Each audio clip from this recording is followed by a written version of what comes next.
I think it's an old mistake that continues to exist, which is brokers trying to be everything to everybody, trying to represent themselves as knowing all areas of all insurance in a way that just cannot be genuine. It changes too much. Every employee benefits broker and industry partner dreams of achieving great things. The bad news is that success doesn't come easy. The good news is that you don't have to do it alone. Welcome to the Benefits Sales Pro Show. I am your host, Ryan James Miller, and my goal is to engage industry professionals who have found success and are willing to share it with others. So give us 15 minutes and hear how today's guest has achieved great things so you can too. All right, what up, everybody? Welcome back to another episode of the show. I am so excited today because I have good friend Amy Evans with me. Amy is the Associate Vice President of Shorepoint Insurance. And so she's in a somewhat new role for her, but at the same time, she has been doing this for quite a while. Not that long, because then that would make her really old. And she's not really old, just for quite a while. So I'm excited to dig into her experience in sales, how that can help you as you're navigating the sales world out there right now. But for the moment, since everybody's watching this on YouTube alone, you already see her. But Amy, why don't you say hi? Hello, everybody. Ryan, it's always fun to have a conversation with you, and I love talking about sales. It's so good. All right. So we're going to dig right in because we don't want to waste any time. So first up is, and we're in an interesting dynamic just generally in the world today, definitely in the business economy. But from your opinion, how do you see the sales environment in benefits today? Like, what does that landscape look like to you? Cultivating relationships, more and more and more. I think people are, I know I am, even less receptive, and I was already pretty not receptive to getting spammed, all the sort of smarmy sales tactics. I just had an exchange with a guy 10 minutes before we got on this call, who had been leaving me messages, making it sound like we had something in common. We had a shared client, or maybe he was an employee of one of my clients. It was one of those vague, hey, I just want to touch base with you on something and ask you a question. Can you give me a call back? Just a name, no company. Couldn't find him in my database, figured he was probably trying to hook me, and then got an email from him this morning. And he said, hey, just want to know if you had a chance to take a look at our solution. And I emailed him back and said, stop emailing me. And he emailed me back immediately and said, I'll be happy to take you off my list, but have you had a chance to look at our solution? So that to me is the old way. The throw spaghetti at the wall and see what sticks, the fish, and hope you catch something way. And I have never related to that. And I really think that cultivating relationships, really getting deep with fewer people on a really quality level that involves both the personal and the professional, and then being a real solution provider for them is the way that I have built a successful sales career. And I think as we have contracted in terms of the number of people we can interact with, finding those key relationships and really working to cultivate them is going to continue to be the way that people build long-term successful sales careers. That's good. By the way, if you still have that email in your inbox, you want to go ahead and forward that to the sales coach that you know, I'd be happy to reach out to him and help him improve it. That's a good point, because that guy needs it. I feel for him. Okay. You may have answered some of this next question that I have, but I would like to hear this expanded upon, or maybe more central to your role, since you're producing as a broker. And in that instance, you were talking about a vendor trying to hit you. But what's one big mistake that you see agency owners and or sales professionals making right now that's hurting their ability to grow? I think it's an old mistake that continues to exist, which is brokers trying to be everything to everybody, trying to represent themselves as knowing all areas of all insurance in a way that just cannot be genuine. It changes too much. And I think that clients have a perception that insurance is insurance, just like, doctors are doctors and lawyers are lawyers, but really under those umbrellas, there are thousands of different specialties, and insurance is the same. And even health insurance has specialties. There's small group, there's large group, there's individual, there's Medicare, there's self-funded, there's fully insured. There are so many different areas. And I think that being really good at a few things is more effective than trying to be a generalist that is only sort of good or not really even good at a lot of different things. Okay, so I totally agree. And I think that there are a lot of reasons why people fall into that trap. But from your side of things, why do you think it's so easy for your peers to fall into that trap? Yeah, I think it's revenue. I think that when a client says, "Hey, you're handling this insurance for me, can you also handle this?" It's super appealing to say, "Sure, I've already got the relationship. Let me scramble and figure out how to get that in place." I don't think that's always in service to the client. I understand, we're taught, I was taught, I'm sure you were taught, that the more lines of business you have with a client, the stickier that relationship is, the longer you're going to keep them, the more profitable it's going to be for you. But if it's not really in service to the client because you don't have the knowledge base, then I don't think that that's ultimately going to be the best revenue generator or the best relationship generator for you. And I had that experience with general agency that I worked with that offered the ability to write workers' comp. There was a change in the California insurance law a few years ago that said if you're a life and health broker and you have broker of record on the health insurance, you can write the workers' comp. And I thought, well, gosh, just same thing, right? I fell into it. I had those relationships. Those are easy conversations for me to have with my clients. I knew so little that the few lines that I placed, well, when nothing went wrong, it was fine. But when those clients had claims, I had no ability to navigate the claim system for them on the workers' comp side. I really had no business being involved in that. And I think that doesn't serve the client and doesn't serve the relationship. Yeah, no, I mean, that makes total sense. And so what I'm hearing you say is you have to have enough awareness, I think, of yourself, but also the strengths of your agency to know what you should really step into and be servicing. But then I think probably if we dug in deeper, and for sake of time, I won't, but I think it would also be then important to have the right types of relationships or partnerships surrounding you so you can still have stickiness with that client, because you don't want to expose yourself to a competitor coming in and whacking everything out at once. So if you have the right relationships to support you, you don't have to get into the mess, but you're protected at the same time, right? Totally agree. Okay. Pivoting a little bit. So from your side of things, you've been at this now for, you said how long?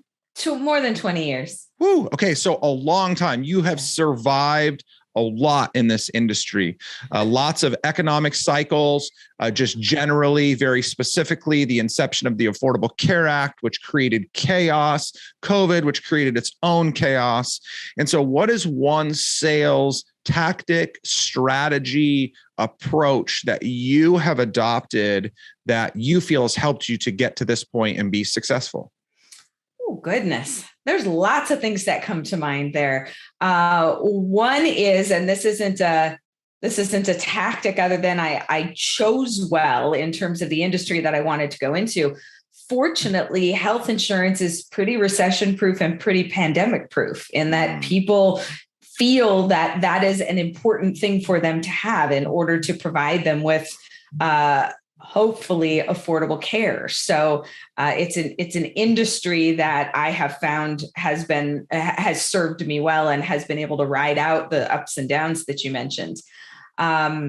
Okay, so can we hold on that for a second? For sure. So I love that you said that, because I think that the majority of your peers would believe that and probably would state that themselves. And yet, and obviously there's a lot of nuance here, but a lot of them would say it's recession proof, it's pandemic proof, but COVID really crushed my business.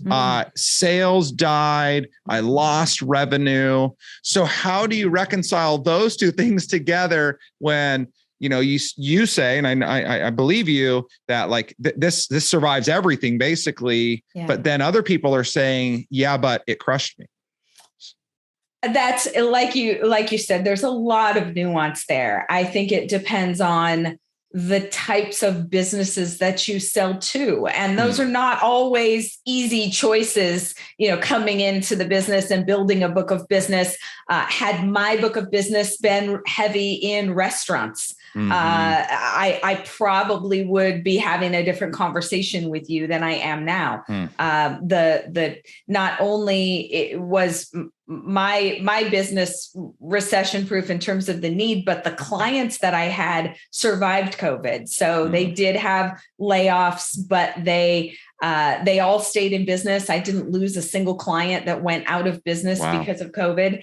And what I'm finding now, and we've gone through a couple dips with this, but the build back has been real strong. So I have seen, especially this year in the last 3-4 months, a huge amount of organic growth as these clients have started hiring again. And so I'm seeing, 25% growth organically in my book of business, just from people hiring new people that are becoming eligible and enrolling in coverage. I'm also seeing a ton of businesses that are offering health insurance for the first time.